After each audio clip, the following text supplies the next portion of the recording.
Hey everybody, good evening. Hope everybody is doing good. How are ya? Maybe getting started here pretty shortly. Um, how are you, Savage Balls? Macklemore, what is up? Paul Clark, how are you? And Picture Perfect Pythons. I always get a little tongue twisted when I say, but it makes it memorable. Now, oh, there's not a whole bunch today. There's about 4 pages last I checked, but I did find a good decent amount of things. I think I'd previously mentioned it that beginning or now it's ending of it's begin. Ugh, can I speak? Sheesh, what a great start! Now that it's the end of the year, a lot of people are buying stuff for the holidays and whatnot. So that kind of just I mean it really just tracks. And furthermore, shipping is not the greatest in this time of year. Not just because of the cold, and quite frankly, it's actually pretty nice this week right now, at least where we're at here. But because of the shipping, quite frankly, because things are crazy and it's really bad this year. So, what was the other thing I was going to mention? Oh, next 2 weeks, honestly, I don't think we're going to have a live. And the reason for that is because next Tuesday is Christmas Eve, and the Tuesday after that is New Year's Eve. So it's very unlikely we might switch it to a different day, but I'm not certain on that just yet. But for sure, it will not be on those days. Let's put it that way. And other than that, I thought there was one other thing. Oh, right. Thank you, everybody. We just reached 4,000 subs. I mean, that's crazy how how it just kind of grows. I never had any major expectations when I started this, and if you watch my earlier videos, it's very clear that I'm just kind of putting in it's standard breeder YouTuber type mentality into this, but it kind of changed along the way. I definitely got a passion for it, so I really appreciate it. I appreciate all the support and everybody always coming out and watching and supporting and commenting and whatnot. So yeah, anywho, with enough of that the sappy stuff out of the way, let's go ahead and get started. So as I said, just 4 pages right now. I mean, things get added, so it wouldn't be surprising to me to see it a few stragglers be added onto the end of these. So the first one we're actually going to talk about is right here. The very first one up ends in about just under 15 minutes, and that would be this 3-2 collection of leopard 66% het monarchs, 66% het clown. There's some opportunity here because you can see there's only one bid. So if it's something you wanted to get into and take a chance on, it's not a bad one at all, especially with the price point where it's at. You could even get in on with somebody if you really wanted to split the cost, even though this isn't a crazy amount, honestly. And split the costs of everything and maybe do 1 female each. Oh, by the way, the 3.2, that means 3 males, 2 females. Let's take a look here. The upper right, so it looks it goes upper right, it's the 66% het monarch, 66% het clown male. Bottom right is, oh, they're separated. Okay, that was males. Is a 66% het monarch, 66% het clown. Possible leopard, that would be this one. Yeah, could be. The blacks are bold enough. I mean, I can see why maybe not, though. I would also probably say the same, but it's definitely a funky looking one. Then upper left. Oh wait, so upper right. Yeah, upper left is a leopard.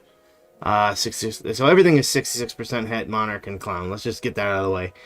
Middle left is these are the next 2 of the females. So you have one that's just the hets and possible hets, and one that's leopard. That's a definite leopard, and possible hets. So with that much out there, obviously, you know, you're not dealing with any 100% hets here. You can test for clown, and I would recommend it, sending it in. If you haven't taken advantage of it, we do have a coupon code that you kind of type in, like on Morphmarket or on Clutch. You can type it into the comments section, like additional comments. You can say use code Rhyno, and then just say I additionally included this. Please use it for the free one. Or if it's the same animal, say also please test for this. And it's basically buy one get one free. So you know, that's on shed testing, and since you have a lot you would shed test in this, you could do that. Now Monarch, you cannot. There's no official test out right now for that. I know that there's work on it, but there's nothing concrete that's guaranteed to lock that in and tell you whether you have a het monarch or not. But you know, there's still good odds that something here, you know, with 66%, there's good odds that both of them would, you know, prove out. Obviously with 5 animals, it's going to be difficult for every one of them to prove out. But when you're dealing with 66% hets and you've got multiples, there's a good chance you've got some double hets in here. There's no doubt. And hopefully both those females prove out. If you have never seen a monarch clown before, it is some of the best stuff. This is a spot nose one. Leopard looks really, really good too. This is my favorite monarch clown that's been created right now to date anyways. It's a spot nose monarch clown. Might be red stripe too, but this thing is just so sharp. It's why I love monarch. This is what made me really want monarch anyways. I mean, look at the coloring here. I mean, that's flirting with a maroon, you know. I mean, I don't even think it's flirting with a maroon. It is. It's just absolutely gorgeous. And then recently the dark night monarchs were created, and it's kind of a different flavor of it. It's not as sharp of a coloring, but it's more toned down, but the coloring is still very bold, very beautiful, and absolutely incredible. More of a creamy type look, coloring to it. So that's why I absolutely love these ones. They're gorgeous. So hey, Appalachian Exotics, how are you? Alrighty, moving right along here, and we'll pop back in here occasionally to take a look at these. They've only got 10 minutes left. I don't know if this is going to have a bidding war. Like I said, there's only one bid on it right now.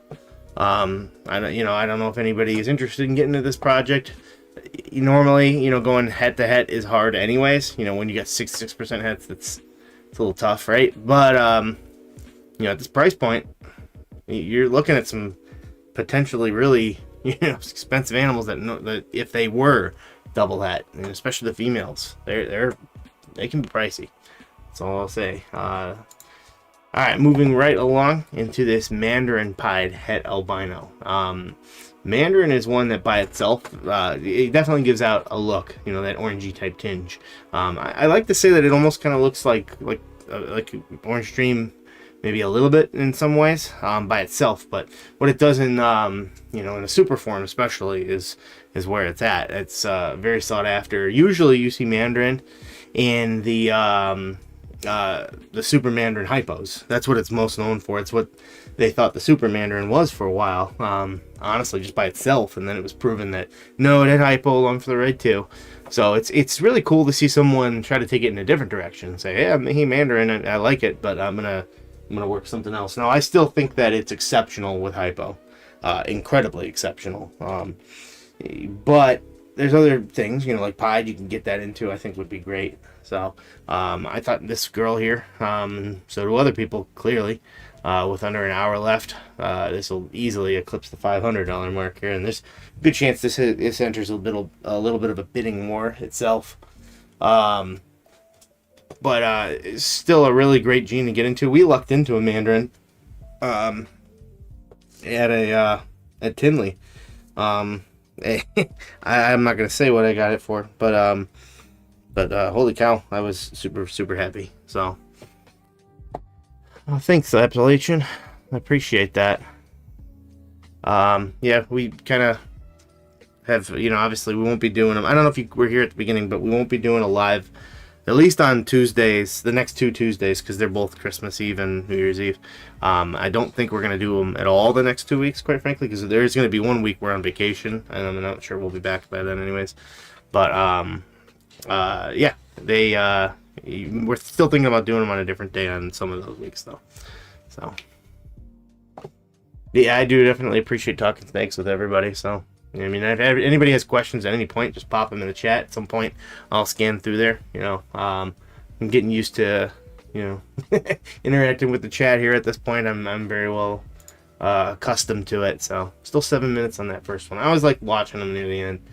So it's very interesting to see kind of where it's at. Like I said, near the end of the year here, you're going to see less and less auctions for the most part. There might be some bursts here and there, but it doesn't surprise me at all.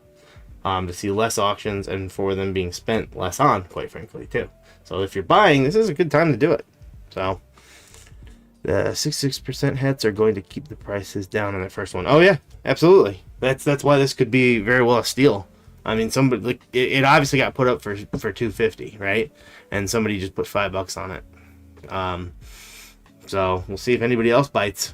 But this, like I said, I've made some of these this year, but they're 100%, 100% hit clown hit monarchs, and I might give up 1 pair, and then all the males I think I will, except for 1, unless I can source another one. I'd like to do that. I'd like to source one from somewhere else. So, and the extra male, if it was 2-2 or yeah, obviously it's more ideal to have more females than males, but so I say, you kind of keep the exceptional ones and maybe kind of move on from the other one. They still get even the males can go for a decent amount. So, yeah, wouldn't surprise me, however, to see this just go. But we'll see what happens. We'll come back to it here in 5 minutes or so. Alrighty. Here is a chocolate pastel clown female, also about an hour left, with no bids. It does not have a size on here, so sometimes it can be a little tricky, right? You look at this animal, and I want to say just from the looks of the animal, it almost looks like a juvenile at the least. It looks definitely healthy, and I can tell the pastel has started to use its influence. You can definitely tell the chocolate's in there too, and chocolate keeps that nice dark color. You can see it more often near the back of the tail here, of course, the dorsal stripe. So, but it keeps this like melty type look to it. It's very, very beautiful. I definitely need to get chocolate into the collection at some point, along with a few others. But you got to be careful too. We've actually been moving on from a lot of our original breeders and getting prepared for grow outs. So that was a new experience for me to move on from so many of them, and I'm staring at a lot of empty racks that I got to move animals into and then scooch everything over. So, as we kind of grow and diversify our, collection and whatnot, that kind of happens. But I want to, when I do add, I'd like to get chocolate in there. So, but this is a really nice one. This is a pretty good steal, honestly. If some people are so afraid of the pastel gene, I swear. You can sometimes disseminate certain deals on these, and you can get them just by getting a gene that some people just it's undesirable, especially spider. If someone you can get a monarch spider for like ridiculous amounts. People will just ignore them sometimes, and they'll just let them go. Not on, because usually they have a reserve, right, or a high starting bid, regardless.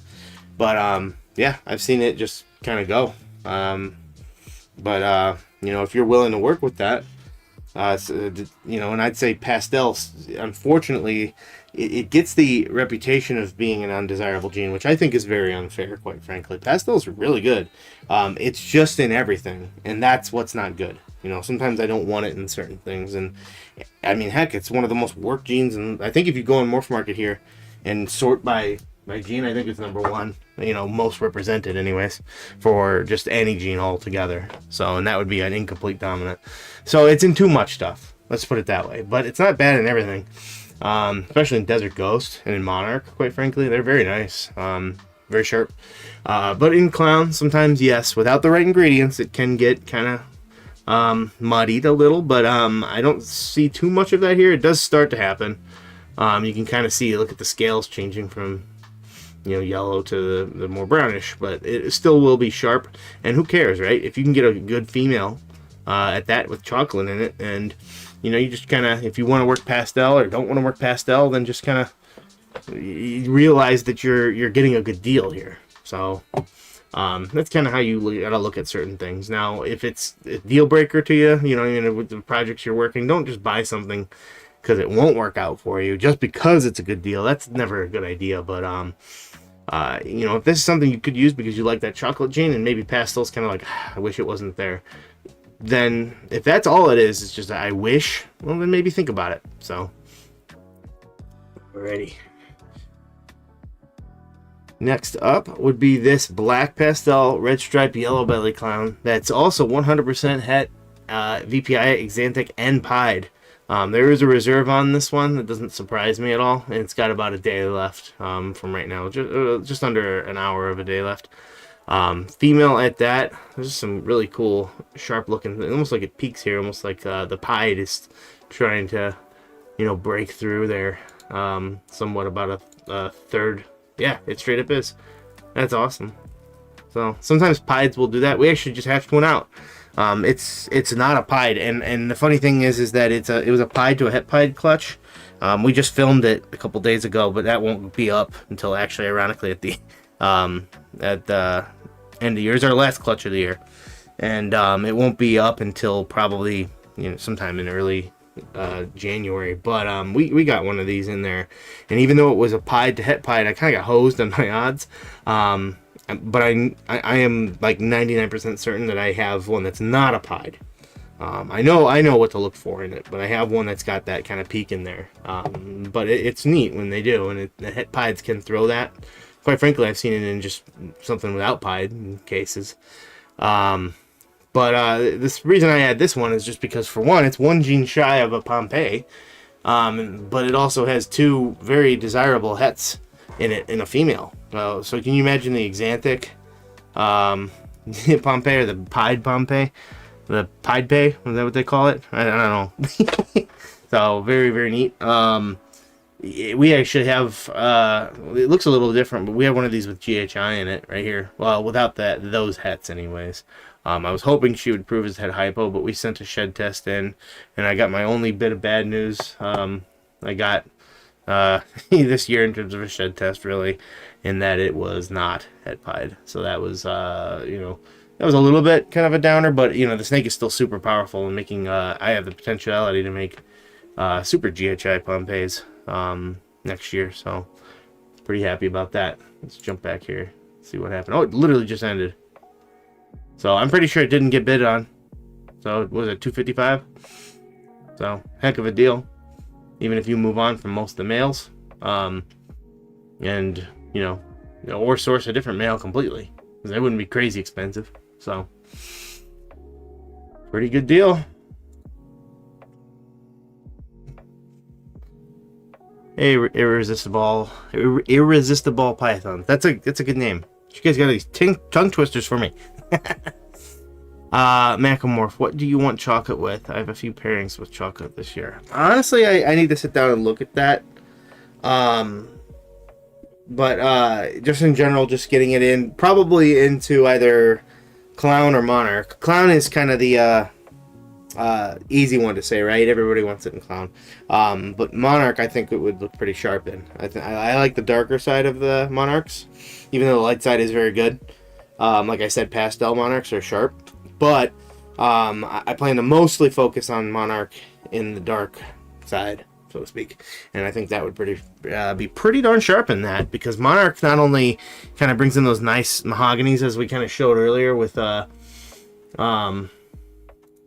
these two here, but it cleans it up too. It's like in a microdose of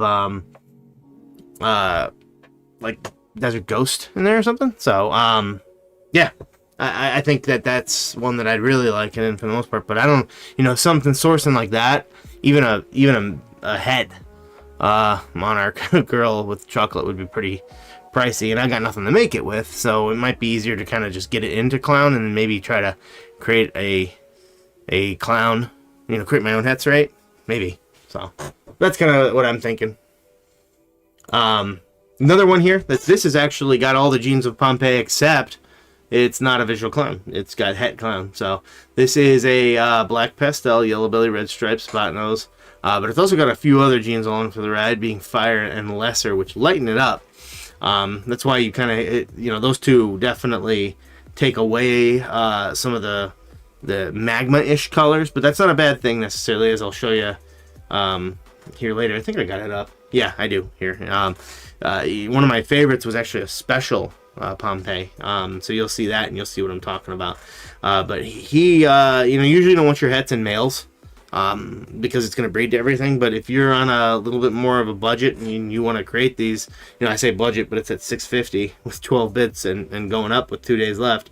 But trust me, he's ready to breed. That's the thing. He's proven at that too.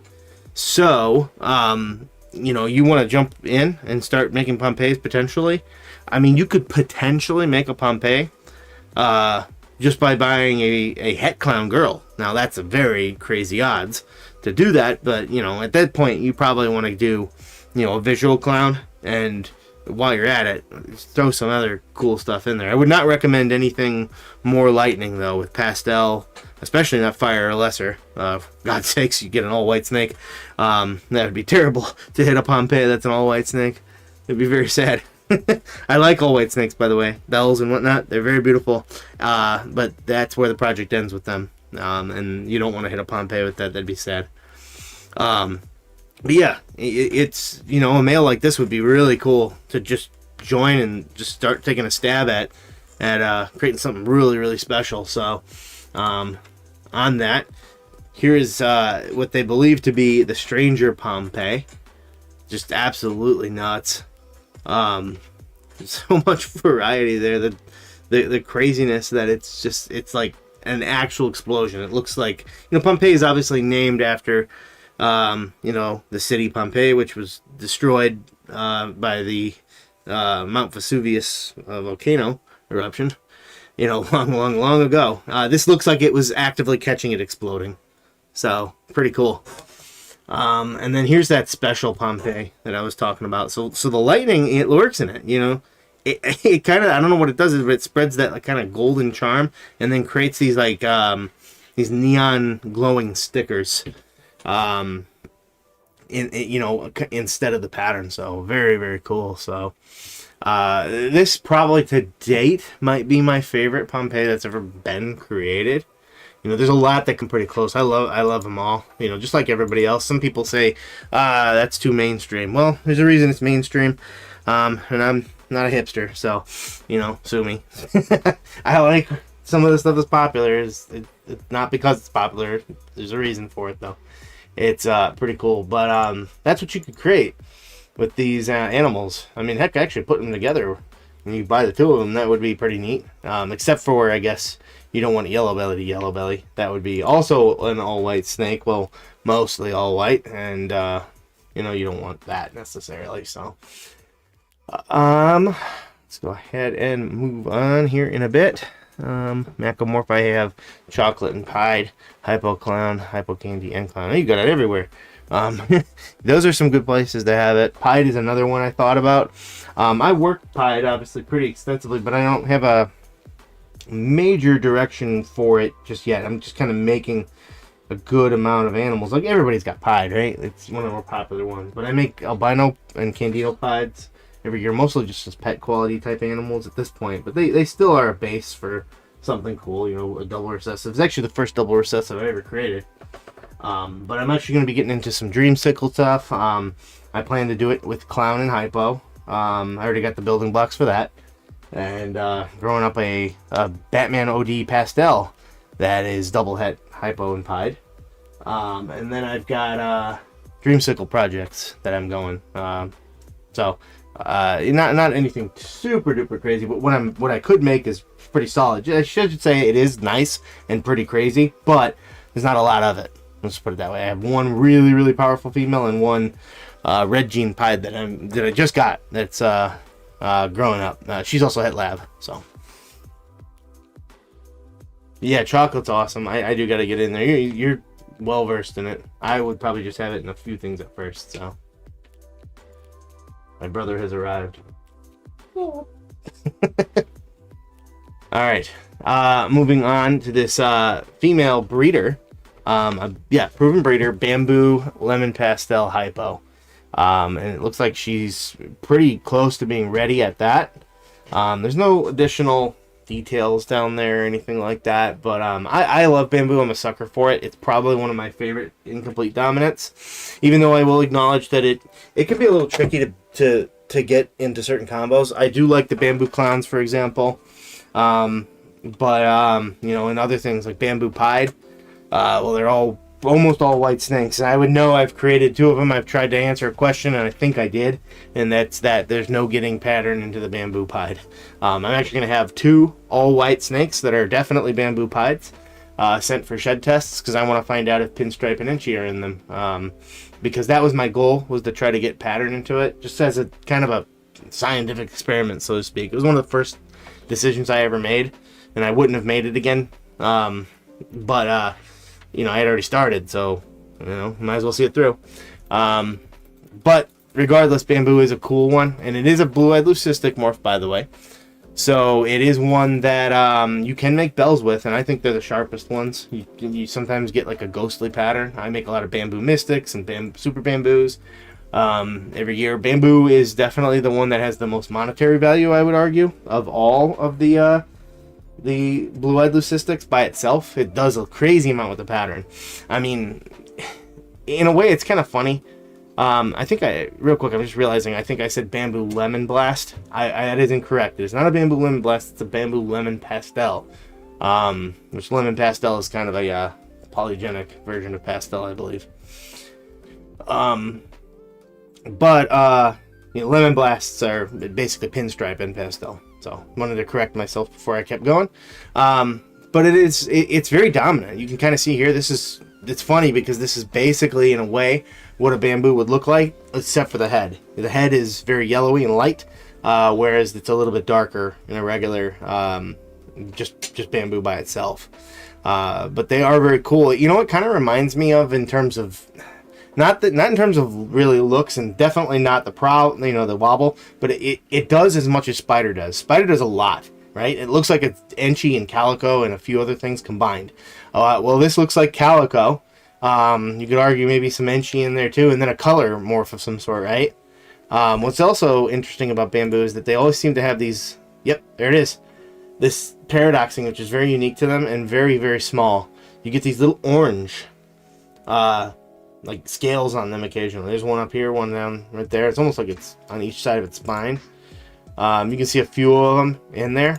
You know, for an animal that's this coloring, it's very interesting to see a random orange speckle just appear, right?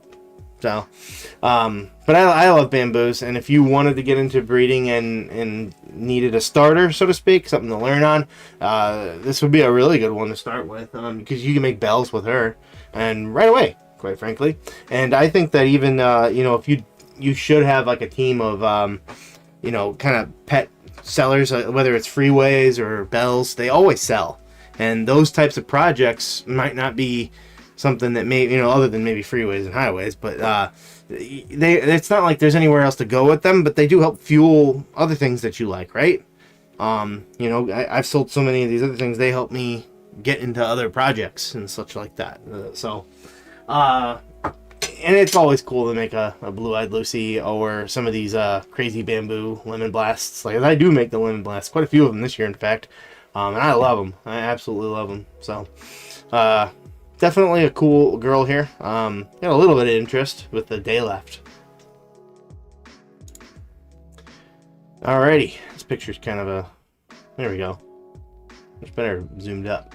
This is the same thing we have? I think it is. This tray here? Looks like it is, yeah. Yeah, interesting. Cool.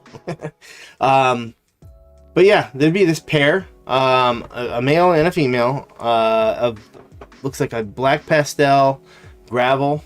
Hang on, I'm gonna read it down here. So, is a black pastel gravel male and a stranger yellow belly 66% het clown female. The irony there is that the female is actually the one that's the more powerful one, just having stranger in and of itself. So, gravel and yellow belly. You know how I was just talking about the freeways and the highways? Well, look it up here. That's the real, pairing for this one, by the way. Yeah, that's a highway. Bad picture, but yeah, there you go. So potentially you could get what I was literally just talking about in freeways, highways. Freeway is swap out the gravel for asphalt, but they kind of all in the same complex. They call it the yellow belly complex. You could be making some of that stuff in there, but with some extra ingredients like Black Pastel and Stranger, which I guarantee you are going to really, really be unbelievably sharp. You know that 66% hit clown in the female is also a big boost, because you send a shed test to RGI in and prove that out. Now you've got, well, a different direction you can go. Maybe you source a different male that has, clown. If it's just a visual clown that's got gravel or even asphalt, because again, you could go that direction with the girl, because yellow belly, you just need asphalt or gravel or something along those lines. You just don't want another yellow belly, because then you're going to get the ivory, and that's pretty much an all white snake. But yeah, if you wanted to start working some freeways and gravels, and however you ended up doing this, obviously from this pairing, it would be a highway. This would be a good one, and I don't think the bidding will go too crazy. I really don't. $60 right now with 6 bids and a day left. Super a good deal, I think, that could be had here. Alrighty, paint. We're gonna talk about paint right now, and paint is really good. This one's a ready to breed boy. Visual paint right here. No reserve at all on it. I think that this is a steal. Paint is an incredible project that's so underrated, and someday that's going to change. And wouldn't it be great to be in it before that does change and the prices could go up? Paint, well, this you kind of get the example of it here because it's a visual, right? Kind of smears. It looks like smeared paint along the side. Kind of a granulation type, but it is a recessive, and it does it in its own very unique way. Actually looked up. They used to call it super paint, so that's why you see that. It was thought at one point that it was not a recessive, but then they reclassified it as a recessive. So you can kind of see some of these really nice, cool examples right here of these paint combos, and I like this sort of stuff. This speaks to me. This is right up my alley. But the funny thing about paint is that it doesn't do it like some of these other granulation genes. I find that a lot of granulation genes are dark, right? Where they bring shadowing, like GHI, which is probably one of the more famous ones. But I didn't even see there was a snake in the middle of all that. Probably a before and after as it grew. I won't lie. Yeah, it's probably what it is. And it kind of shows how they age, and it's still a very good aging animal. Like these lights just break up through it. So toasted marshmallow type look. Maybe not quite as good as the example we showed last week, though. But with the granulation on there is just really, really nice. So there's so many combos with paint, and again, it just doesn't get the respect it deserves. If you ever want to know a lot about paint, and you're at the same show as Southwest Wisconsin Reptiles, seek out Jim there. He'll tell you all about it. He's been singing its praises for quite some time, and he knows a lot about ball pythons and reptiles in general and this entire hobby. He's a good one to listen to, and he's been talking about it for a while. This was one I almost got into instead of puzzle, but I figured that the puzzle would work better with what I wanted to put it to, which was Monarch. So that's why I did that. But they're both very, very nice, obviously. It just depends on the direction you want to go. I actually think that they're parallels of each other, paint and puzzle. One is chaos clean, and one is chaos dirty, not clean. So they're very, very cool. Alrighty.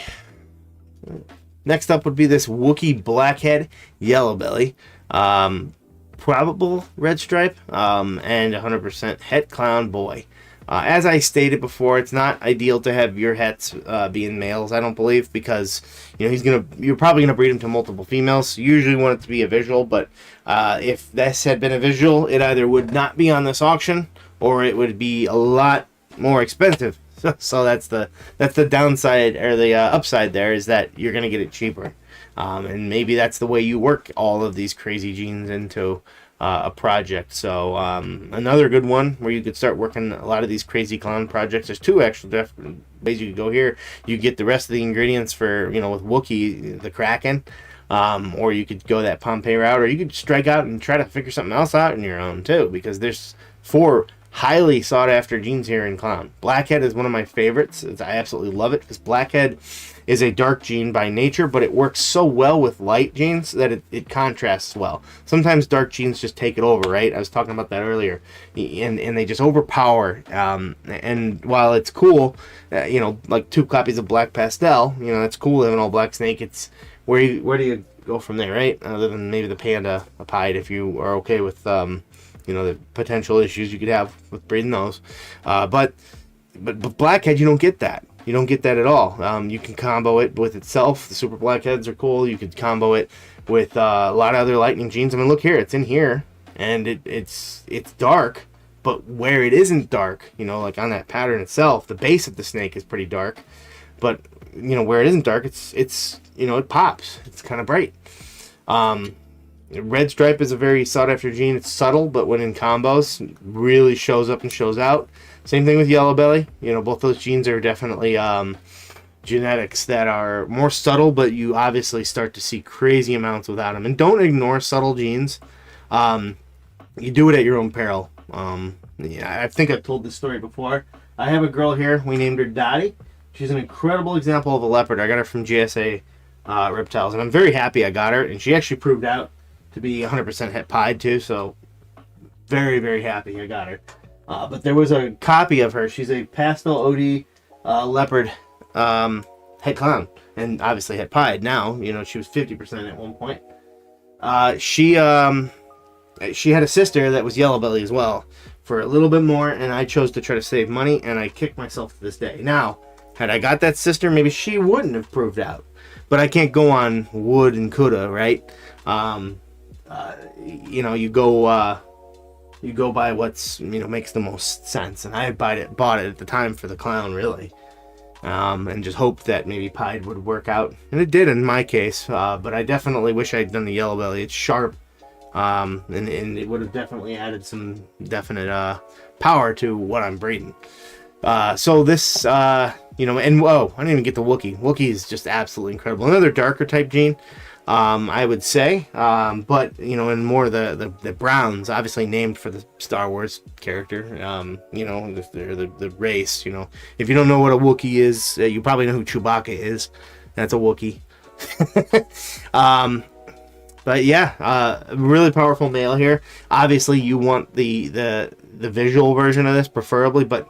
Sometimes animals like this stay with you until you hit that visual version, and then you move on from him, and you give someone else that opportunity. And you probably make your money back, quite frankly, because he'll grow by then. So, hey, good evening, Sarah. Hope you are doing well today.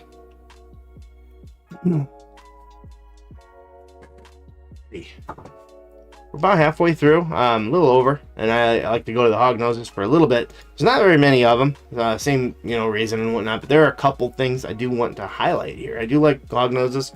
We are starting to breed them. It'll probably be a year or two, but it's gonna happen. And I'm very excited about it. I love Hognoses. Quirky animal. So the first one I actually want to talk about is this pair of tricolors, and there's a reason I want to talk about it, because they're very beautiful. There's 2 of them. I think it ended while I was looking at it. Or while it was open. I didn't even know they had that little left. So either way, the point still stands. The reason looks like it just ended because it says auction has ended. Yes, refresh here. Yeah, it's on hold, so somebody get them. But yes, the reason I want to mention these, finally get to the point, right, is these are not what you would think they are. They're not Western Hognoses or Plains Hognoses, whatever you want to call them. If you buy these, you probably should not pair them. I think it might produce viable offspring, but I would not do it to your standard Hognoses. Pretty much everything else on this list. And the reason I say that is because if you go to the category and you just Hognoses, you might think, oh, okay, there we go. All Hognoses. That's the problem here, right? You filtered it wrong. The most common hognose that everybody works is the Western hognose, it says here. It's also known as the Plains hognose. I guess that's what scientists have determined they're going to call it now, but I'm just going to keep calling it Western hognose. The rest of these are not the same species. And I believe there's only 2 native to the United States, and that'd be the Eastern and the Western. And I know there's, I think it's a Mexican one too. Maybe they're in the South a little bit. I don't know about that one though for sure.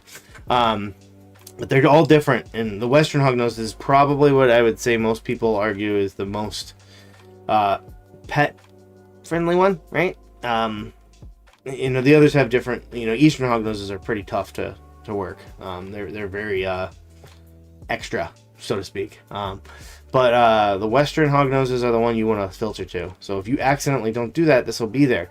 The problem with this is that it's a different species or subspecies, right?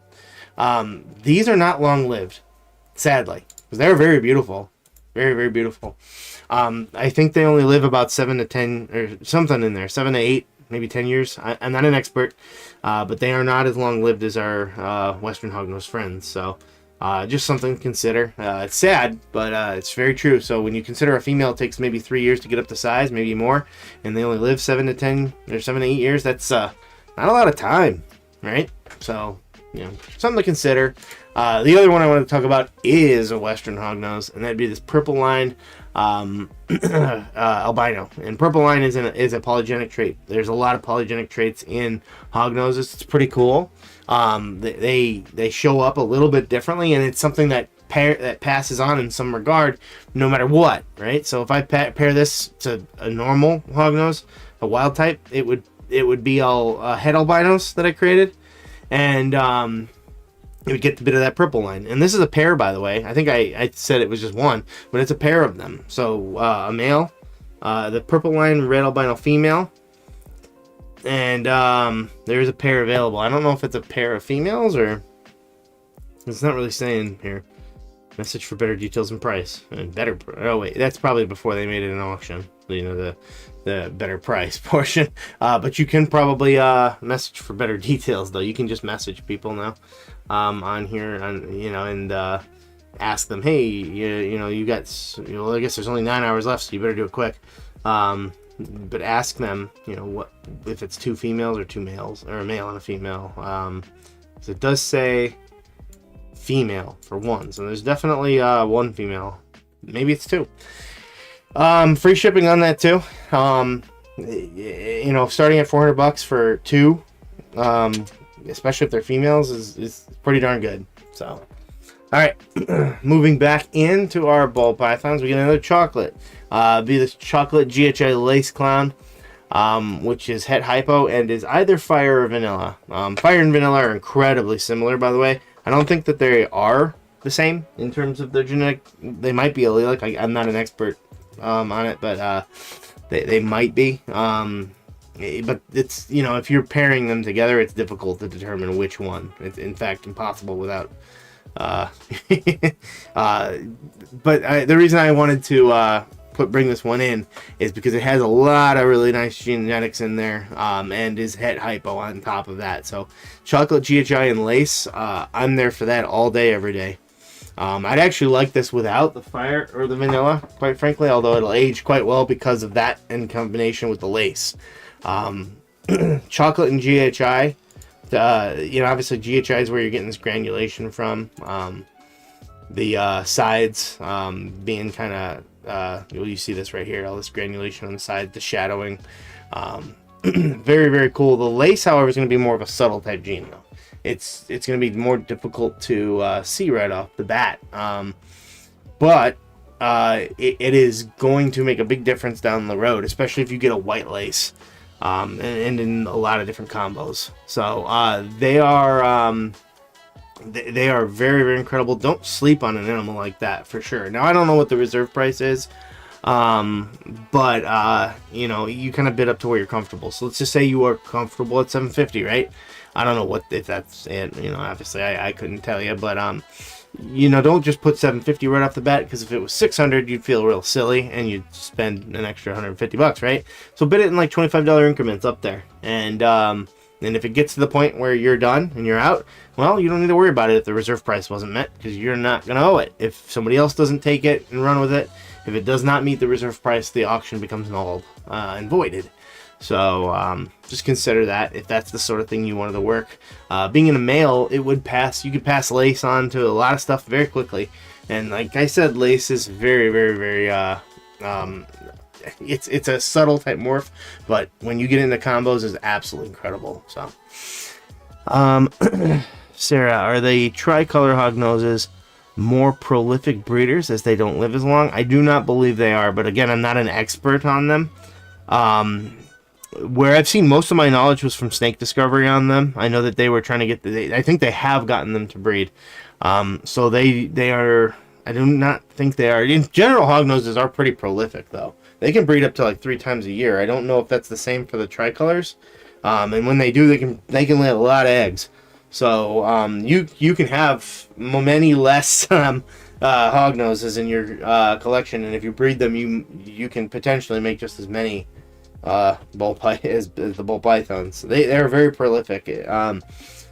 But I don't know if they are more so. I remember there was a whole video that Emily did on them for a little bit and saying that she would need to source a new male soon because the male was getting up there in age. And I believe she was just going to hold back from a different pairing she was going over to keep a male, for when eventually that sad day would come. But yeah, if you are going to work them, I think that they're workable. But they are not. They're just not long lived, sadly. So, picture perfect. My buddy at Hook 'em Up, I don't know why I said Hook 'em Up. It's just natural.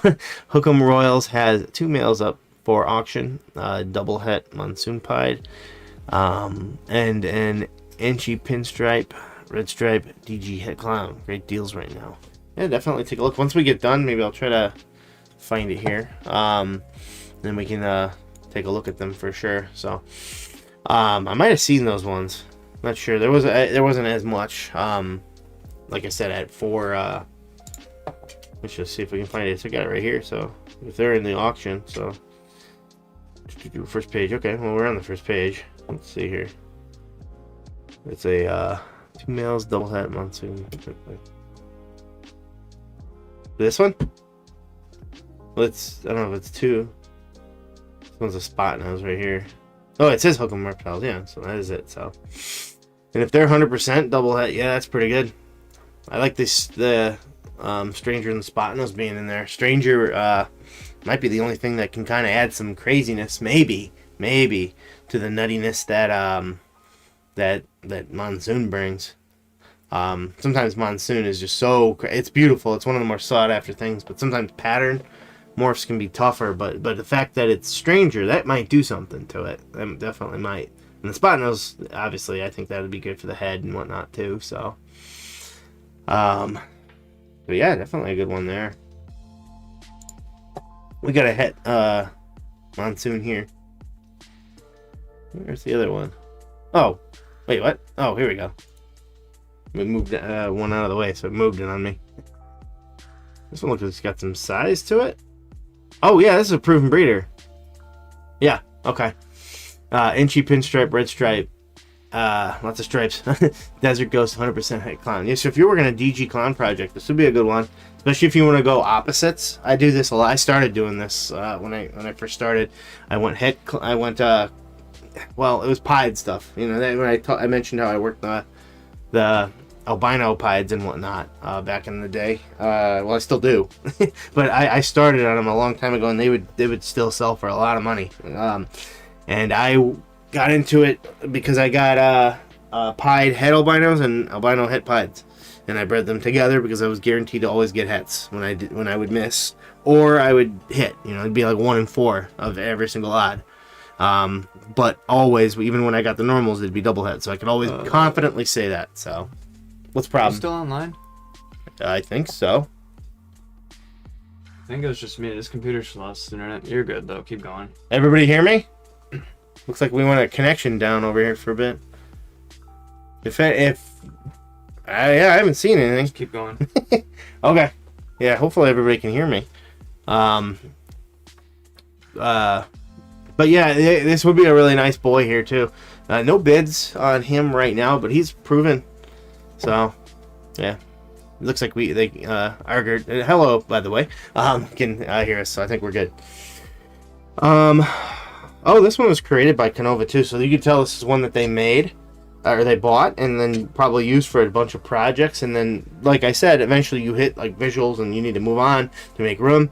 That is what's happening here, but it benefits you if you need to get into that at this level. So very, very cool. I like Desert Ghost quite a bit. I've never gotten into it yet myself, but look how sharp they are. This is it as a baby. Just so crazy and so beautiful. So I can't imagine the visual version. So I'd want to hit with and without pinstripe, because I like the pinstripe a lot. It's one of my favorite genes, but it does do a lot. Sometimes a lot is tough, right? Because it does so much, it's tough to work it with other things. Just like I said about bamboo earlier, I love bamboo, but it's a lot. So alrighty, moving on to this Het Puzzle Blackhead Cinnamon Pastel Girl here. Pretty high starting bid, but that's basically them saying that's my reserve. So looks like they're doing payment plans on the auction, 20% down and 30 days to pay in full. So that's nice. And a lot of times auctions are pay up front right off the bat. In fact, almost every time, unless it says otherwise. So puzzle is really good. We actually have basically this combo here, except for without the blackhead, which I would, oh man, it's super sharp right there. So we have it with it's a sterling, so it's super pastel cinnamon, and it's a visual puzzle girl. She's also a weirdo gene. So but I would love to have blackhead in there too. We just used her. She bred the first time this year, surprisingly. Got crazy to size quick, and I've heard that puzzles eat really, really well from everybody. She ate really, really well for me. I can't say that obviously with certainty, but I can say with certainty that mine ate very well, and one of my buddies ate very good as well, and one of their buddies ate very good as well, and a lot of high breeders, big time breeders, will say the same thing. So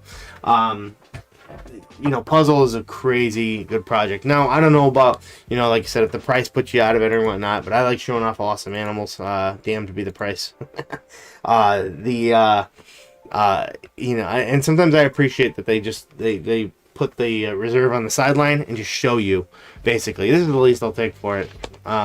It's kind of nice. So will it get bid on? I don't know. So Macamorph says my puzzle girl eats great. So there's another one. So but yeah, I think that puzzle's a great project to get into, and it works very good with cinnamon, by the way. Very, very, very good.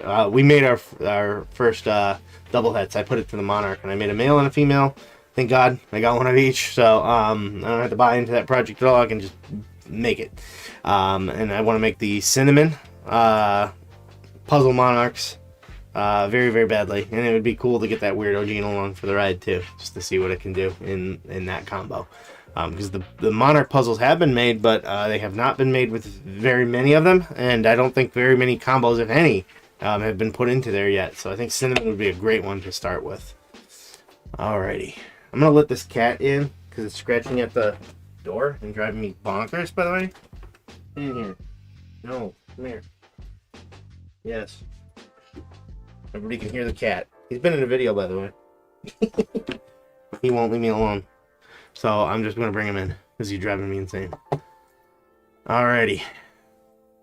We've got a few more here, I think. 1, 2, 3, 4, 5. 5 more? Okay. Okay. There's another monsoon. I should have paired these together a little bit better. Stranger Pastel 50% het monsoon. Now this one's not guaranteed monsoon, it's 50%. However, there are a lot of ways that monsoon does throw markers. It's very good for that. Some people would argue that throwing markers at all might constitute it not being a recessive at all, but I digress. It doesn't really make a difference. The stranger might take a little away from that because it might do its thing, with its pattern, but usually with monsoon, as you see a lot of the pattern kind of climbing over the top and whatnot. It's difficult to say with the stranger in there. But it looks like it looks like his Het Monsoon dad to me, so that's good. Looks like his dad was also, it's kind of the same genetics in there then. So that, there is no guaranteed test right now for Monsoon, but that's another one that they're working on. So maybe that'll come down the road at some point. I guess the point is, depending on where this bid ends, this would still be a really cool one to get. Stranger's an awesome gene. I remember not that long ago when it was still insanely priced. And now you're starting to see a little bit more out there. I still don't see it regularly at shows, at least smaller shows, you should say. But still a really popular gene. There's a good reason for it. It's very, very powerful. And does a good amount of stuff for like in the dark type direction, almost like another flavor of GHI, if you will. Maybe pumped up a little bit. So another good one. Now, no guarantees here, like I said with that last one we showed you just a little bit ago, but still, another good potentiality to get something, and it's probably not going to go for a lot. $40. There's a lot of bids right now, but I imagine that because the price is kind of low, after $45, 5, 10, 50, you keep doing that little 5x5 things, and then these might just all be placeholder bids. Looks like there's one person rebidding, but that's about it. So, ET, how are ya? That puzzle looked crazy. Yeah, it did. Cinnamon puzzles are so nice. So I love mine. So this is just a het too. When you get the visual in them, it's really sharp. The blackhead does a lot for this combo though. So cinnamon blackheads are so nice, but they don't have the issues that cinnamon black pastels or super cinnamons or super blackheads do, where they might have a little bit more of a kinking problem as they are born, stuff like that. So once it's born, it's good though. So my puzzle het hypo eats good too. There's another one. See, I appreciate that. That's a good way to go with it too. With hypo. Honestly, that's another good direction to go with that. So, puzzles are a really good gene. People keep saying it's the new clown. I think it's a cool saying. Puzzle's the new clown. Good marketing tagline, but clown is the new clown. Because every single time a new gene comes out, everyone's first thought is, I can't wait to see that in clown. So clown is still king in my opinion, whether you like it or not. That is the first thing off most people's lips is, why I can't wait to see that in clown. So, alright, but speaking of het clowns and whatnot, I have this pastel banana het sunset het clown here. In a female, this is a really big deal in my opinion, because I love sunset bananas. They're so darn good. And yes, I have the proof to the pudding to back that up here in just a bit. But banana pastels are also very nice too. And in this combo, I think it would be really good if you could hit the visual on this. Wow. Now, sourcing a male, you get some time too because this is a female, and this would be a cheaper way to do it. It will go up in price. Mark my words on that. But this is what a banana puzzle looks like. Sorry, not banana puzzle. This is what a banana sunset looks like. I don't want to sign in. Gosh darn it. You gotta be kidding me. Oh, Facebook. Alright, we'll be back here in just a bit. You can just stare at this one for a moment, and then I will find that animal again. I'm boycotting them. Banana. Sunset banana. There we go.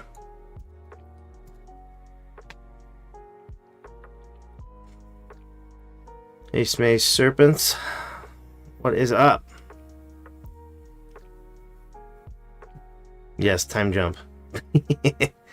Alright, let's you know what? Let's just show off because I know that I'm not gonna get Facebook trying to get me to sign in here.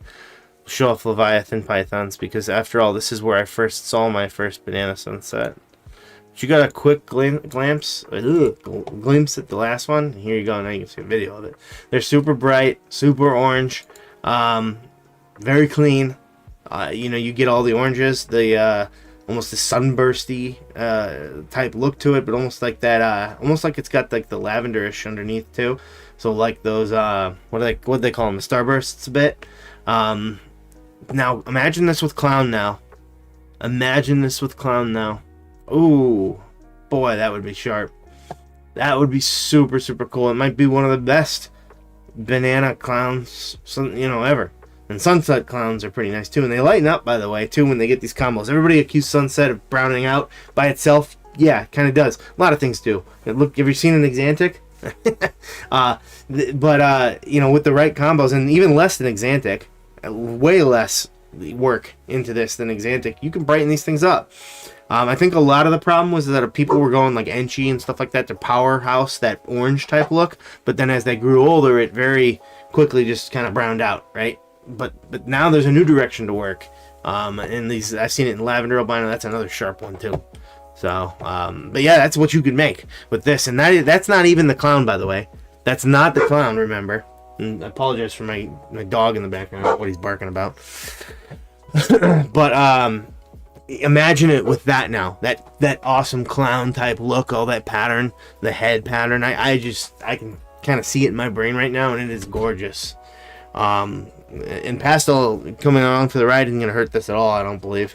Because pastel and banana are pretty good together. So Appalachian, anyone getting on the Gorilla project? That is something I want to get on very badly. I've had conversations with them, and I do plan to do it. I've saved to do it. I just have a specific combo I'd like. I honestly threw in on that auction they had at Tinley Time, which was done for at the same time as well, towards to help out with the hurricane victims, and people lost quite a bit of stuff. It was kind of a charity type auction. I went pretty far into that one, but I didn't want to spend too much on a direction with it. I didn't want to go. I kind of want to go in a direction of, well, I like the GHI and the blackhead ones. I'd really like the blackhead gorilla, and there's a lot of things I had planned for it. It's the only thing I'll be kind of tight-lipped about, actually, but I kind of hinted at it in private in previous videos. So, but yes, Gorilla is high on my priority list. I'm just waiting for the specific combos that I want to come available, and then I will be in touch with them. And I plan to just meet up with them in Tinley, hopefully, and kind of settle it there, because I'm very excited for the Gorilla project. I've been following it for a while now, and it's incredible for a dark morph, and I love the dark morphs. I think quite frankly it's the best, and maybe it's just the new kid on the block syndrome. It's new and bright, or I guess not bright, but it's new and shiny. You get what I'm getting at. It's the new cool thing, but I think it's definitely proven itself at this point. It's not HRA, by the way, as some people were saying it was that gene, but it is not. They actually did the work themselves to prove that by putting it to HRA. So very, very neat genetic. I'm very excited to eventually work that. So my favorite will always be Monsoon, but I'm just too broke. Yeah, it's an expensive one. As far as a recessive goes, just by itself, probably thought of to be the most expensive one. So yeah, it's it's becoming more affordable to work the heads, though. I'll say that. So you can put head to head, and not ideal, you make one yourself, right? So it's happening. Just it takes a while. That's kind of how it works. As people work them, prices go down because more are created. So Macomorph, have been in touch with them. They weren't selling them at the time. Yeah, I think there might be some available right now. Honestly, if you type Gorilla, hey, yeah, look. But they're the ones that kind of were more of a brighter type direction with it. I'll take a look. But it's not listed as a gene yet by itself on Morphmarket yet, because there's not enough examples. So good. ET says he just looked up Gorilla. They look so cool. Yep. You know what? Actually, before we do that, I'm going to show you some of the gorillas that are out there that we're showing at first. So, and then I'll look to see what's on there right now. So, all my breeders are starting to become able to breed. Do you think I should focus on stacking Kodams or multi-recessive. I think that the name of the game right now is recessive, but it doesn't necessarily need to be multi-recessive. It just depends on how you're doing it. And but I think recessives combined with incomplete dominance and whatnot are good. And then if you can get multi-recessives that make sense, that's good too, at least from a monetary standpoint.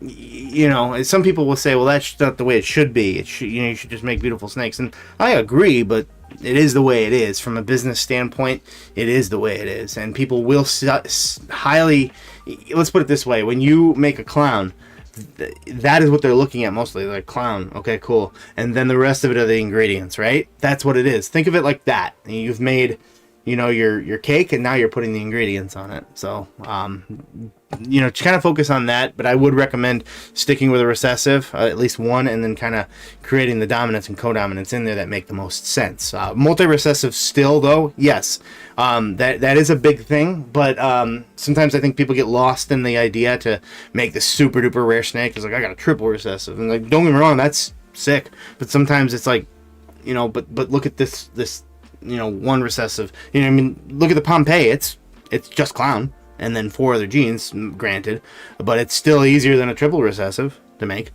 by a landslide. So something to consider there. I think Gorilla, Bang, and Cosmos are the big 3 codoms in the future. Right now, yes, I would agree that those 3 are pretty darn important right now. In different varying regards, they kind of do different things as well. Yeah, I'd like to get in on all of them. Mostly Gorilla and then Cosmos at one point. I'm actually in on Pixel. I have a Pixel girl here. Plan to get that into Clown and whatnot. So, I want to create beautiful animals, but not get stuck with a bunch of animals I can't sell. Understandable. And it just comes down to pricing and stuff like that too. And a lot of times we want to create the best animals we want. That should be the thought process. I want to create this for myself. And then you sell the byproduct, right? And it just depends. So you don't, if you think about it that way, it really doesn't matter what you sell them for. You know, obviously it's always nice to sell things for a good amount, but yeah. The girls in Morphmarket are left over from the drop this year. I agree. Yep. I picked up a single gene male. They are great eaters. Really? Very cool. That's kind of, I don't know if I want a male or a female right now. You'd think male so I could breed it and everything, but I've kind of got my plans. Let me find this, what was I doing? Oh yeah, gorilla.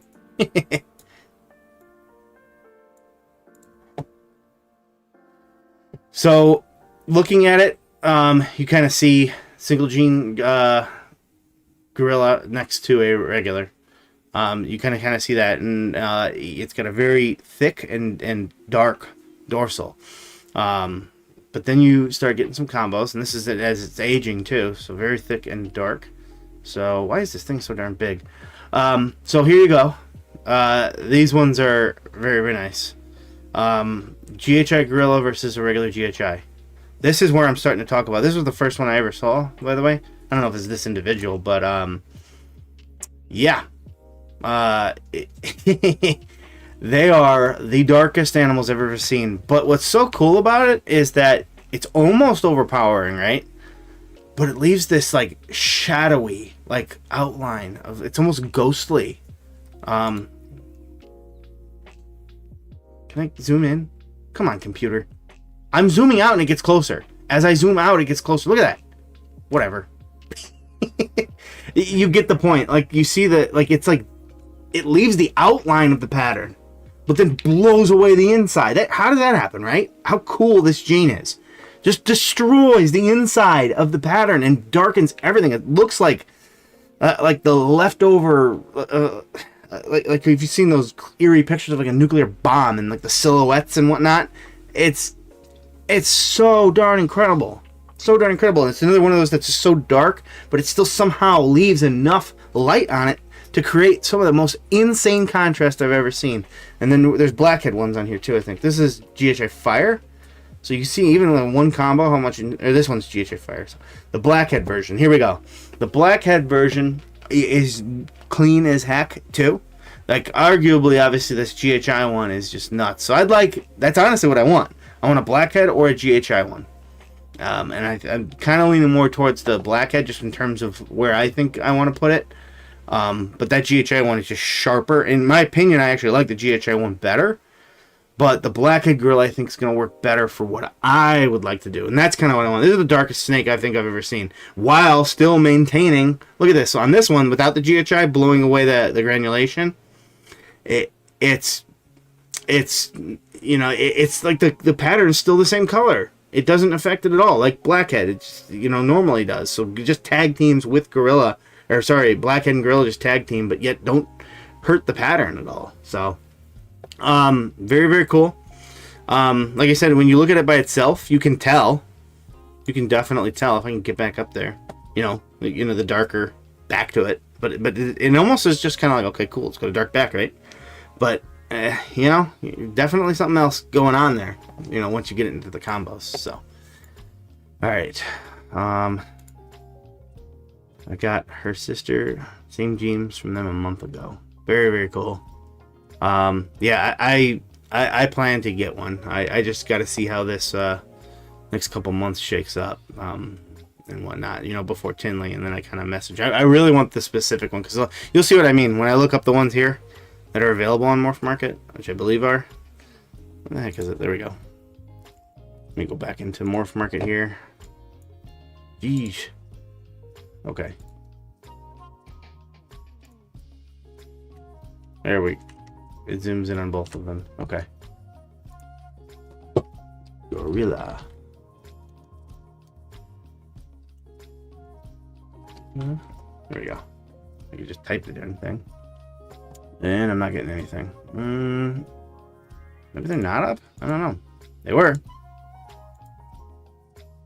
Thought I saw someone say they saw them. Maybe I'm spelling it goofy.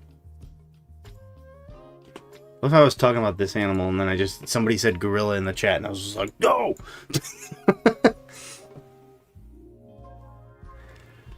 Where the heck is it?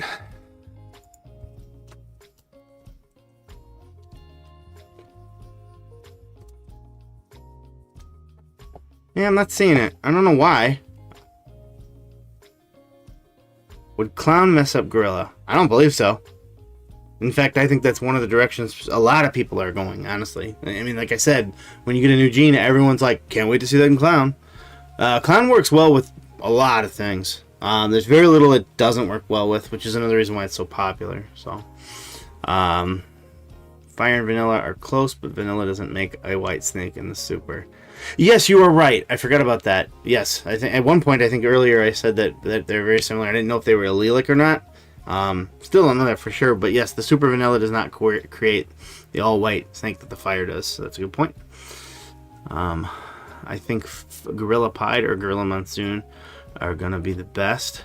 I think that that's definitely the case. There's not much in terms of what you can mess with Monsoon, but that could be a potential one. Like I said with the Stranger earlier, imagine a Monsoon Blackhead Gorilla. That could be pretty darn sharp. Like, what if it looks like, because you know how you get all those little dots? Because I remember I showed you earlier, it works well with the pattern, right? It works very well with the pattern. So it keeps the little dots, right?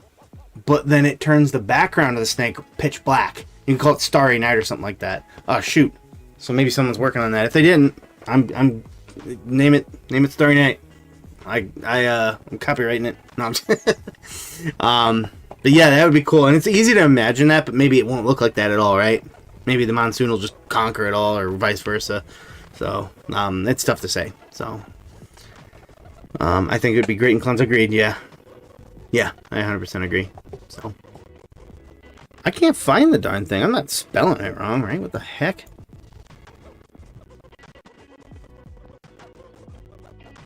Huh.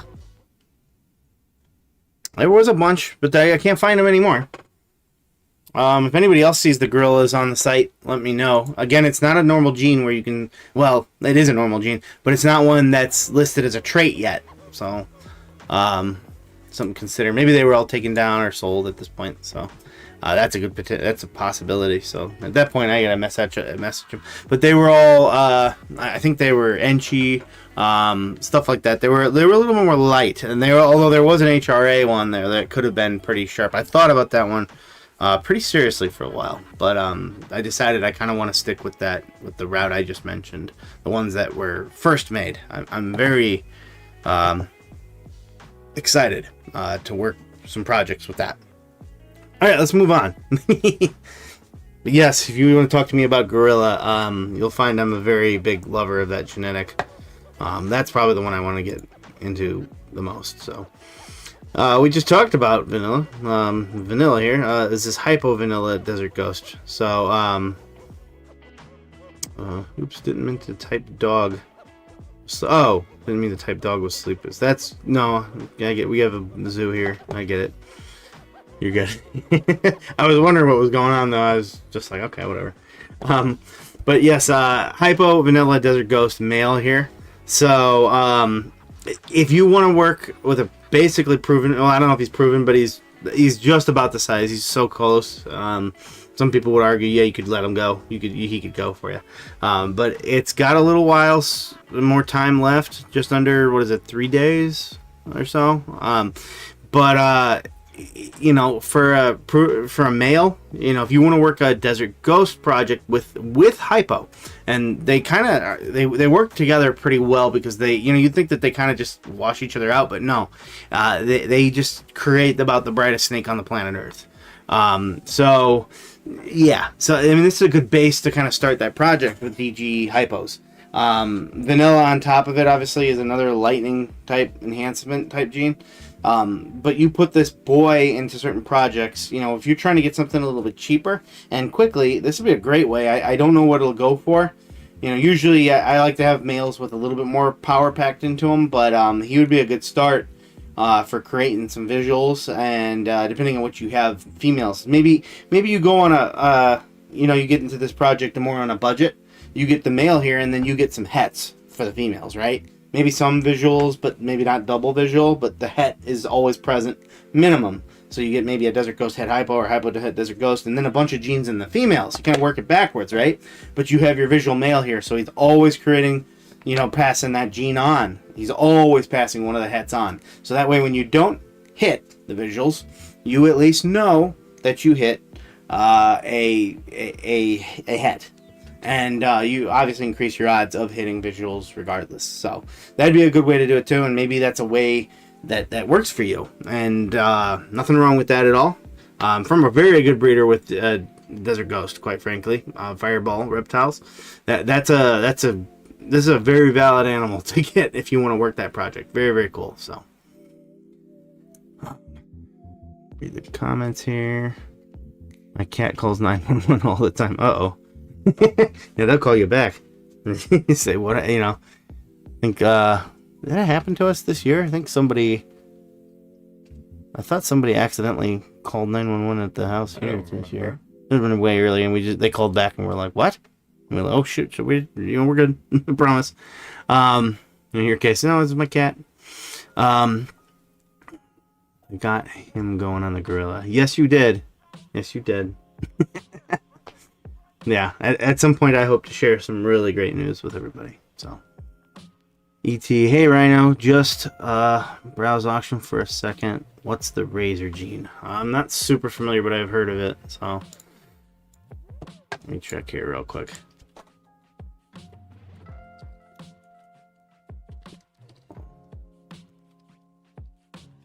Maybe I'm thinking of computer accessories. Oh, Chris Hardwick has a video on it from a while back. If you ever want to know about a lot of genetics, by the way, watch Chris Hardwick's old videos. He doesn't upload actively anymore, but he did a big did a whole bunch of these gene breakdowns, right, and showing them with combos, and it really helped me learn about the genetics, because he shows you like all that in the combos, and it kind of gets your brain going on it. So that's a single gene razor right there. I realize the screen might be a little small. It looks like it's tearing up the pattern there. Granulation. Looks like a bit of color difference there too, and some orange tinginess on top of that. So pattern disruption, granulation. Looks like it does a decent amount. So let me see what some of the combos he showed him in. The heck is that? This is a super cinnamon. This is a super razor. Oh, that's pretty nice. Very cool. Razor Lesser. Lesser pretty much conquers that. What is this?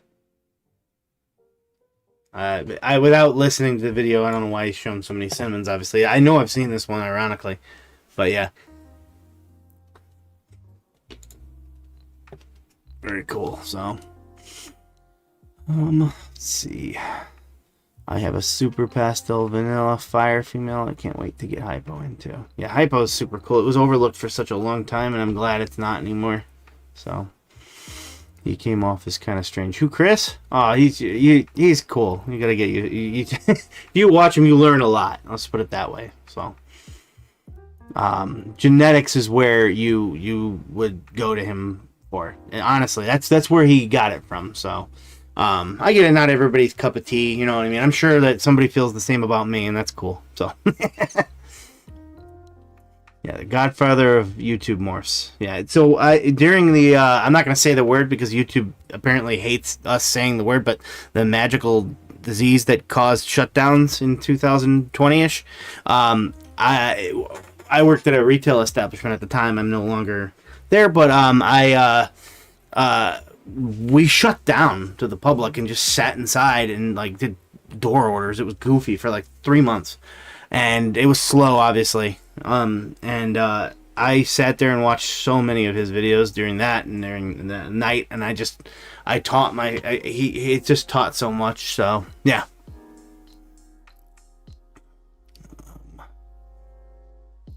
Ooh, I do the best Chris Hardwick. What have I done here starting this? But yeah, my son used to call him when he was younger. He'd call him the laughing snake guy. Because he has this unique laugh when he's talking. So, but yeah, it'd be, obviously I think he went back to a regular day job. He's like a literal like geneticist or scientist or something like that. So he just didn't have time as much. I think he still has most of his breeder snakes, but he was downsizing a bit. He came back briefly to make a quick video and then like a snake video that he had for sale earlier this year, I think. Maybe it was super duper late last year. So. But yeah, I do recommend. He's got a lot. Chemist. There we go. Chemist. I just knew it was something to do with science. So, yeah, he definitely dives into the morphs a lot. Something we would like to do at some point, and we started doing it. We have dove into certain morphs, right? And I do not plan to stop doing that. But quite frankly, the big thing about Chris was that nobody else was doing this outside of Brian Barczyk, and he had a different style, obviously, right? But he uploaded daily. Nobody else was doing that in the reptile community. Nobody. Not on his level anyways. And Brian did vlogs, so it's a very different thing. But in terms of just knowledge, yeah, he was pretty good. So I do recommend it. I get that not everybody's cup of tea, but he did teach me a lot about genetics. And genetics, sometimes it can be really difficult to wrap your mind around. Especially with how they work together. There's still this day, you watch any of my egg cutting videos, you'll see what I mean, where I'm just spouting out nonsense, quite frankly, sometimes. So it takes a bit of an eye to kind of see it. So the breakdowns were always methodical, so to speak. So you had to stick with it a bit. So I like your morph videos. There are morphs Chris hasn't done. Well, that's true, because there's some that have come out since then, too. So I like to see more combo videos about potential morphs. We do plan on doing some more, so. When I lived in Colorado, we lived 2 towns away. Wow. I always was a little envious of his setup. He's like living the life up there. I like that kind of outdoorsy type ranch type stuff. So, not like literally envious, but, just like, that'd be kind of cool. So, he always had that ranch videos and stuff. It'd be kind of cool to see, him come back. And maybe I get not doing daily though. Heck, sometimes it's burnout just from what I do, but I can get why that would burn the heck out of somebody. But I do miss it watching his videos. I learned a heck of a lot. So, alrighty, moving right along. Actually, is this our last? No, it's our second to last. So, I didn't want to end on a spider. But we are going to talk about a spider, and I think we've talked about him before in terms, maybe this combo specifically, but it is sharp. It's very sharp. A highway. We talked about the highways earlier. And spider can sometimes be very difficult to work, and sometimes, quite frankly, we already know that it has the inner ear issue. Some people still think it's a neurological issue. It is. It is not. It is an inner ear issue. They have science has now shown that now. Now, is the wobble still real? In some of them, yes, but it's not a brain damage type issue. It's they have vertigo basically. Their sense of balance is poor. I would argue that they definitely do better in racks so that they don't kind of start moving up, a little bit and then corkscrewing and whatnot. But they usually don't have any problem feeding or anything. In fact, I quite frankly don't really see much. Sometimes just when they're focusing on something, like when they're feeding, you see it a little bit, but it usually never stops. In fact, the display literally says that they only display a wobble during feeding. It's random, but this is one that definitely shows a powerful look to it. It's very beautiful. I actually think the spider bamboos are also very, very beautiful too, which is another one of my favorite genetics out there. But, there's a place for these things. I don't think spider is completely dead, but it is a very small market. If you're going to work spider, if that's your calling, just realize that the spider gene is like the red A's back in the day, right? And like the what do you call them days of the Mayflower, the red A that they'd put on people. I have no idea. Okay, whatever. I'm looking at you because you share a love of history with me, and then you just leave me hanging. Whatever.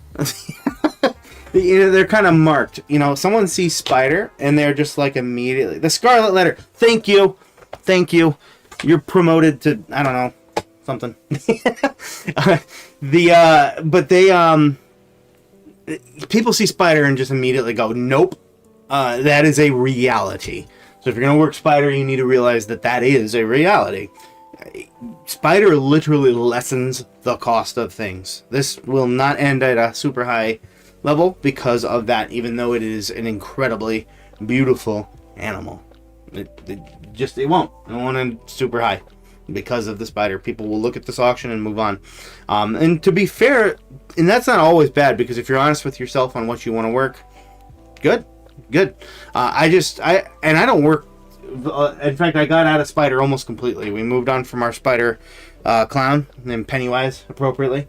I only technically have one spider left, and it was by accident because it was a butter lesser. It's a proven hypo actually too. So butter lesser, you're thinking, yep, it's an all white snake, but yes, it is a proven hypo, visual at that. So it had babies, and they were, if they're all head hypo or head hypo, depending on how you breed it. It's just hidden, right? But when I bred it, I got a lesser and butter are the same, by the way, as well. But we just kind of keep their names named that to honor the lineage of how they were worked. But anyways, I got a lesser spider. I mean, it was clear as day, so it was hiding underneath the combo. She displays no wobble whatsoever, and neither did that baby. But so I technically still have one left, and don't really have any plans to get rid of her, because really all I'm just breeding her for is at least I was certain hypo combos and some bells at certain points, too, just to have a bell maker. That helps for pet quality animals. So, but really a cool looking animal, and I wanted to show it off. Briefly talk about the spider gene and whatnot too. So some, like I said, there's a lot of back and forth on that too, and it's okay to have differing opinions, quite frankly. I do think there is a place for spider, even though I don't work it. Quite frankly, I think it does too much, and not in a way I don't like that it thins the pattern out as much as it does in most cases, but it works really well here where the pattern's meant to be thinned out. I think that if you want to work it, just be honest with yourself and understanding that that you have effectively, at least for those animals, you won't sell to minimum of half the community. They'll just move on from it. So. All right, and our last one is an urban camo. So I just thought this looked cool. So it's a super cinnamon. pastel sandblast, and it has het pied as well. And you might think like, what are you talking about, het pied? How is that not pied? Well, when you get some of these combos together, like I mentioned earlier, sometimes you can trick people into creating these things, especially with champagne and stuff like that. They almost always do it. If you get a champagne het pied, they used to call that the poor man's pied. You just breed like a pied to a champagne, you're making a bunch of animals that look like they're like almost like they have pinstripe and pied and like some other gene in them. That's what they look like, honestly. And so they called them the poor man's pied for a long time. But they kind of throw these crazy, well, like I said, it looks pied, right? It looks almost precisely that. So doesn't have any kinks or anything like that, which is good. You know, sometimes with super cinnamon, super black pastel, or the black pastel cinnamons, I wouldn't say it's often. In fact, quite frankly, it's still less often. But it is a little more often than normal. You know, quite frankly, breeding any snake, you can get kinks. We've had some. Normally, we don't get kinks here. You know, most people shouldn't. It should be definitely not happening mostly. But anytime we have had an issue, usually it's like, oh my god, this is really bad. And usually they don't make it out of the egg, or we have to call it. It's like a very obvious one. This year, just recently, our second to last clutch, I think it was, right? Maybe second to last. It was recent. We got a snake that might be able to live. I'm not super hopeful for it. It did shed finally on its own, which is great, but I don't know if it's going to be able to eat. But I'm going to give it a chance, and then, you know, if I have to just feed it and it does take it down, though, I'm probably just going to give it to someone who wants to work, you know, a more challenging animal that's going to need a lot more help. But I want to see if it's going to live. If it can live and it can live a decent life, I'll try to give it that opportunity. But obviously, if it can't take food down, I'm going to have to make a very unfortunate decision, and I hate that. It sucks. So either way, we got off topic there in a really Debbie Downer type way, but this animal still is really sharp. If you notice, I get off topic a lot. My brother definitely notices when he edits the videos, right? Yeah. Yeah, this one is looks like it's got some good size to it, some too. I don't know. There's several different pictures here. The cool thing about this is that you're always going to pass the cinnamon on. It will always, being a super. Very low. Oh, they straight up tell you the reserve. That's interesting. Why not just start it at that then? Hey, whatever. Sandblast. I'm not as super from hand. Let me, I've seen it, but it just kind of is a, well, you can see right there, it kind of just, it kind of lives up to its name. It blasts away the pattern and whatnot. So, Pewtrifier, there's a lot of it working with cinnamon. Almost entirely, in fact. It could be one of those things where it's like, what do you call it? The blade. The blade is almost exclusively attached to, clown. Like everybody's just, there's a blade clown, and to the point where people don't even know if a blade clown is its own thing or not. So here we go. This is one without. It's pied though, so it's going to look a little different. But you can kind of, let me click on it here, obviously. I guess that's not the best example, but you can kind of see how it's blasted away down there and whatnot. This kind of just lives up to its name. It just kind of fades it out. So a lot of it's attached to this sterling. Well, a lot of it. Hey, well, there we go. There's a good example. There you go. That's normally would just be a killer pied, which is super pastel. But you see a very clear difference here of what it did. It kind of blasted away that color. And it is really nice, actually. This is not an auction, but hey, whatever.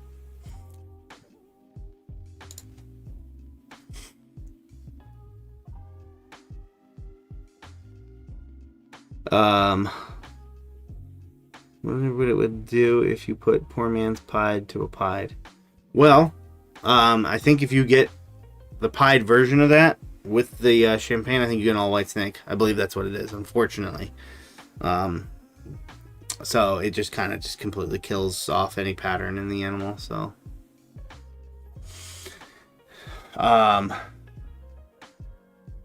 But yeah, I think that's our last one of the day. If anybody's got any other questions or whatnot, hang around here for just a little bit. But that's the last one that I was going to look. Let me see if there was any crazy ones added at the last second. I sit here and talk for a while. There's definitely extras that were added. I know, so.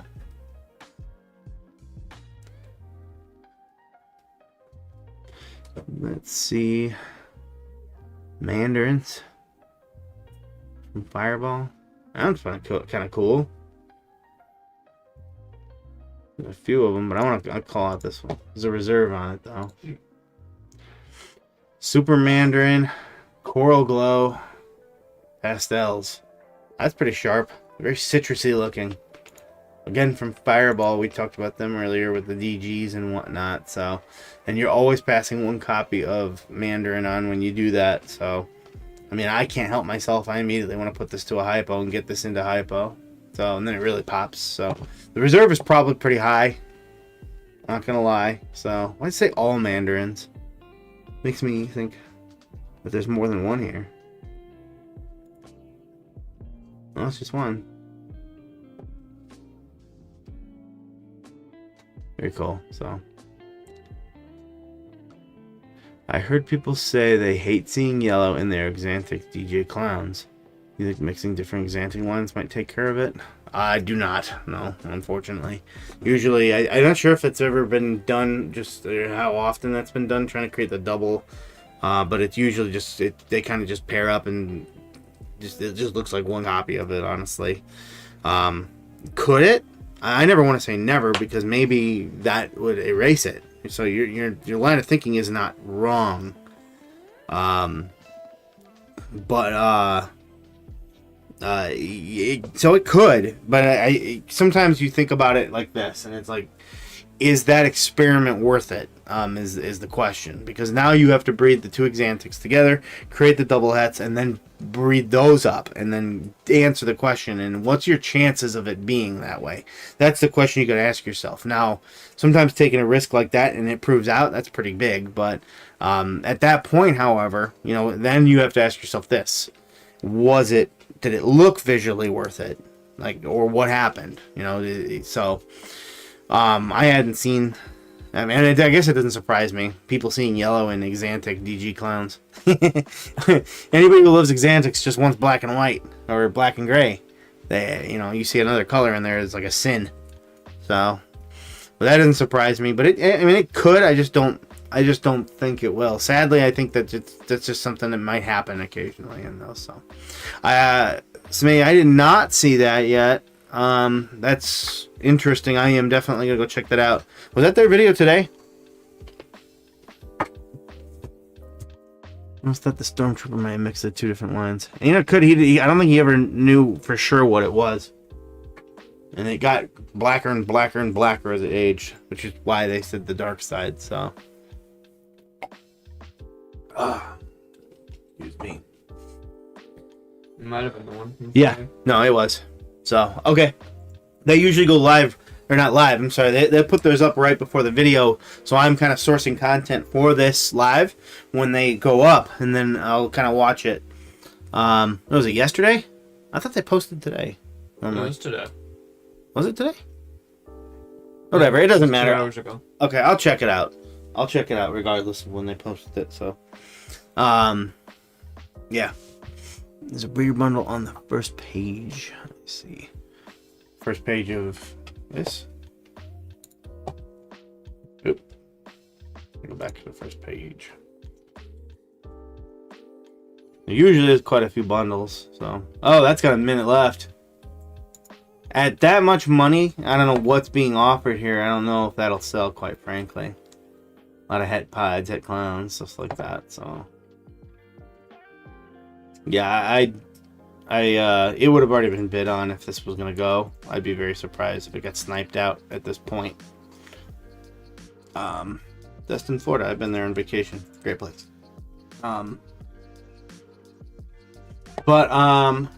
You can often find a lot of breeder bundles on here, quite frankly. Usually every single time I look, there's some sort of bundle. So, if that's something you want to do, there's quite a few of them that you can get in on some of these bundles that are either about to breed or they're just trying to move on from a bunch of them. So you're excused. So. But alrighty, if there is nothing else, I think we're gonna call it there. So as always, one other thing, the bang that went through a few weeks ago didn't hit the reserve. It went up to 850. That doesn't surprise me either. Sometimes you'll see like some of these high-end morphs not go, and they end very low, right? That doesn't surprise me because the reserve prices usually scare people off, and they're just like, well, what's the point? Bang is a super expensive gene, so people will stay away from it. But you know, it's kind of something like that. Plus, I think that people honestly should market Bang a little differently, because by itself it's nice, don't get me wrong, but it's when it's with you know like these combos and stuff like that where it just really becomes the orangest snake on the planet Earth. That's kind of what I think that people should market it as, and I'm not sure if it's ever going to really go in an auction like this, or whatnot, depending on the reserve. That's a pretty protected gene, so quite frankly I'm surprised to even see it in this auction. Usually they go up there and it's very big, point is very rare. I mean, even that gorilla, when it went, I think it was a bit cheaper, but it even in this market right now, it still went for nearly what it was asked for. Still a good discount, but that's kind of why I went out on it, because I was just like, okay, it's very good deal, but I kind of wanted it with this other gene, so I was, that's why I was thinking like I'll wait and get the one I really, really wanted. So, but yeah, some of those like crazy genes, they just won't go, and the people put them up here and they'll go, it'll reserve low. That doesn't surprise me, quite frankly, not even in the least. So, what's that pink snake up there? What? Oh, that is what we call, well, it is a banana black pastel, but you kind of see the picture here. It looks a little different, right? It's different shading of the picture is all. But banana black pastels do have this lavendery type look. They definitely do. But you can see right here and here the shades are different. Probably flash. In fact, there you go. Perfect. Look, flash, no flash. That's what you're getting. This is probably more accurate to what they kind of look like. I have a black pastel banana Hikon myself, actually, so it's kind of in between these two. Mine's pretty exceptional. It's too bad she's taken forever to eat, dang size. By now I probably would have bought a visual version of it. She was actually a really good eater at first, and then she was a doofus and she bit the rat and didn't wrap it. So obviously the rat, before I could move in, I very quickly moved in, but it nipped her on the cheek, and ever since then she was like, I'm scared, and it took a while. So now she's up to size, but yeah, it was pain. She's like 5. It's stupid. They should have been breeding 2 years ago. The Super Bang Clown is insane. Yes, they call it the king. Do they really? Oh my gosh. It's very nice though. It is very nice. I heard Leviathan did a video with Justin from Canova, and Justin made a pretty good point on it. He said you needed to create what was the word he used? A superhero or a spokesman for your gene. You needed to create a star player, so to speak, superstar. That would propel your project forward. That you could say, look at this, like the Pompeii. It's just like, holy cow. The Krakens. You create these super marketable things, and then people will kind of go towards that and say, well, how can I change this? How can I do that? How can I do? What if I add this and take that out? That sort of stuff.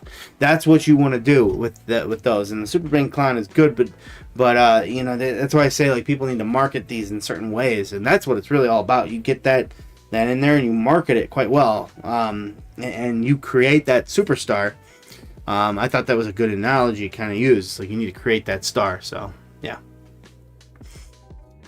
Alrighty. But yeah, I think we're gonna call it there. Thank you for joining, everybody. As always, we really appreciate it. Again, with just for anybody who had just joined, we are not going to be live on Tuesday the next 2 weeks because they are Christmas Eve and they are New Year's Eve. Ironically, like New Year's Eve would be the one that maybe I would do the most of, but Christmas Eve I'm going to be with the family, as I'm sure a lot of people will. Sorry, it's easy to forget the like button with the video. Oh, I appreciate that. Thank you. But yeah, we may consider on the New Year's one doing a different day or whatnot. But that Christmas, we probably won't do a live the next 2 ones. And if we do, it'll be a different day than the normal Tuesday. So if anybody, we don't talk live before then, obviously we have our Discord. I think my brother's linked it a few times. We've had a good amount of people. I was kind of AFK from there for a little while, but I jumped back in recently. So, and people are kind of talking amongst themselves and helping each other. That's really what I wanted to see, honestly, and that really is awesome. Create a community, of people. So, I see a lot of people Merry Christmas, Happy Holidays for sure. If we don't talk before then, I just want you to know I appreciate that. Again, we just reached 4,000 subs. Now we're going for 5. That's a pretty good benchmark, I think. And then it's 10, and then we want a play button. You don't get the play button until 100K now. No, I know that. Oh, okay. But we get a goofy printable thing when we get to 10,000. Yeah, something like that. It's the plaque, but that you do get a play button. It's they send it to you in the email and it says here you go, and you print it out, and that's what I want because I think that's super appropriate. So if I could just get if it's a 10, that would be the ideal because then I could print it and then we'll put it behind us with duct tape. So no, but in all seriousness, I do appreciate everybody always jumping in, watching the videos, whether they're lives or they are our other auction videos. I know the auction videos are a big thing for a lot of people, but we started with those mainline contents we do every Sunday too. So we keep planning on bringing a lot of that to you as well. So again, appreciate it. Hope everybody has a great night, and Merry Christmas and a Happy New Year. Good night, everybody.